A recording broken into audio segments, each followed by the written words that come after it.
Of course, DeWanna Bonner comes in. She gets booed by Fever fans, and I said, oh shit, here we go. Because after the game, we'll probably hear from Alyssa Thomas talking about how racist Indiana Fever fans are, how vicious Indiana Fever fans are. No space for hate. No space for real sports fans. Question mark. You can't boo. Somebody was going to get their thong in a bind. Somebody was going to get their wig blown off by the booing on DeWanna Bonner. Indiana Fever's Dana Bonner walked into a chorus of boos loud enough to sound like she just slashed tires in the parking lot. Enter Kahleah Copper, who wasn't having any of it. She's now hauling the entire fan base like it's leg day. And honestly, it's a spectacle.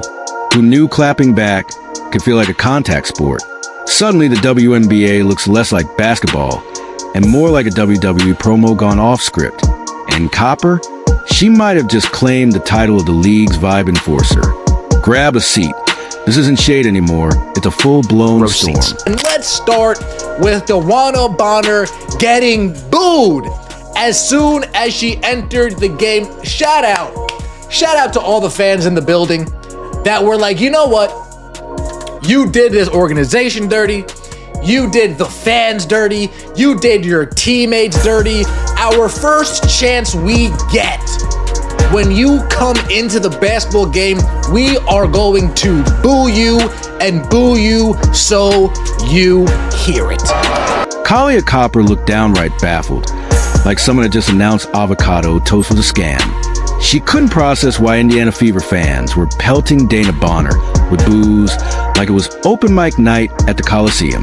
And bless her, because she came in expecting a normal Wednesday game, not the live-action pilot of WNBA, Civil War. You could almost see her scanning the crowd, wondering, did we stumble into the villain origin story of a Marvel movie? Nope. Just another chapter of Indiana being Indiana. Oh, that's hate. No, I just don't know, and I don't really care. Okay?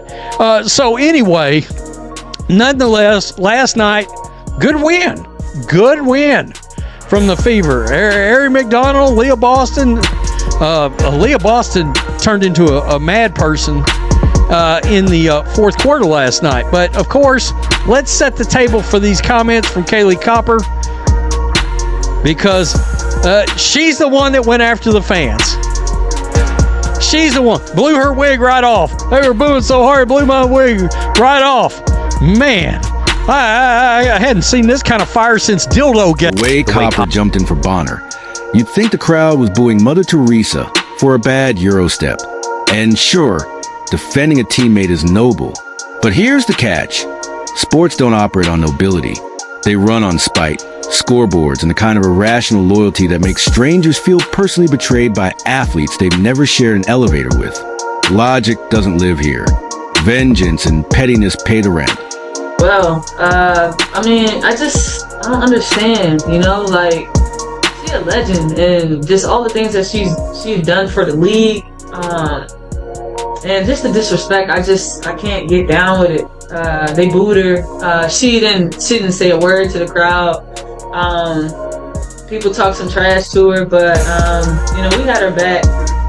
But it's just very distasteful for what their fan base is doing, as far as when it comes to DB, because it's like she's just the sweetest soul, and the situation didn't work. And Copper, poor, well-meaning Copper, strolled straight into a landmine wearing emotional Crocs.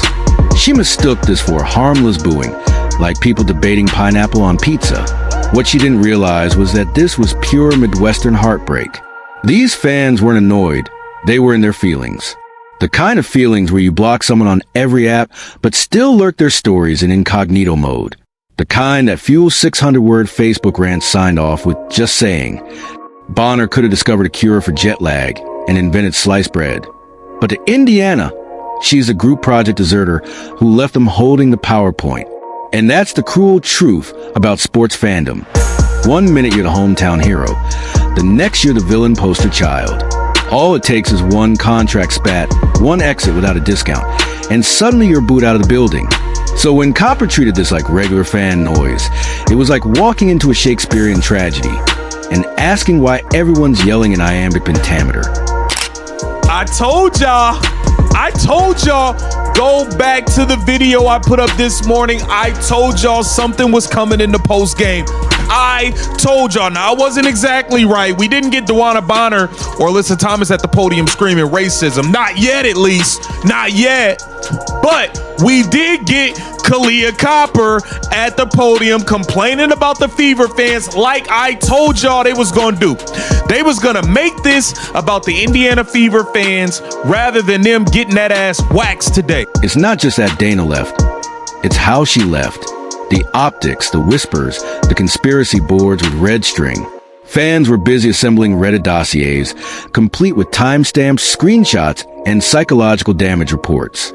To them, this wasn't a transfer. It was a dagger to the soul wrapped in a no-look pass.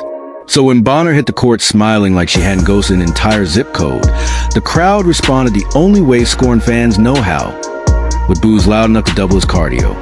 The same energy you unleash when a microwave dings, but the food still frozen in the middle. Irrational, petty, and wildly cathartic. What Copper didn't clock is that this wasn't about sportsmanship or reason. She strolled and glowing like she just left a wellness retreat, with zero groveling, no poetic Instagram apology, just vibes. And to Indiana, that wasn't confidence. That was a slap in the face disguised as a crossover and finished with fadeaway. I can't believe this, man. I just finished watching Kahleah Copper complain about the Indiana Fever fan base booing DeWanna Bonner. She thought it was distasteful. She doesn't understand. She said DeWanna Bonner's done so much for the WNBA. She's such a sweetheart. And this is what you talking about? You do get it. You understand quite clear why she got booed. Same way she gets it. She knew she was gonna get booed. Let's not act stupid now. Come on, B. She came to Indiana, got a max contract, played a handful of games, which she was terrible, and then quit on the team. To the point that... So when Copper basically went, "Why are y'all mad?" it landed like someone crashing a breakup brunch and chirping. But he seems nice, though. Wrong time, wrong place, wrong read of the room. Because what Indiana fans were really screaming inside was, you don't get to break our hearts and then waltz back and like, this is pickup ball at the Y. Not today. Not ever. And sure, fans have forgiven before. They'll roll out the red carpet if you come back with a little groveling, a teary interview, maybe even a signed jersey. But Bonner? She didn't blink. She wasn't here to make amends. She was here to rain buckets and stack W's like they were thin mints. That's what stung, the audacity.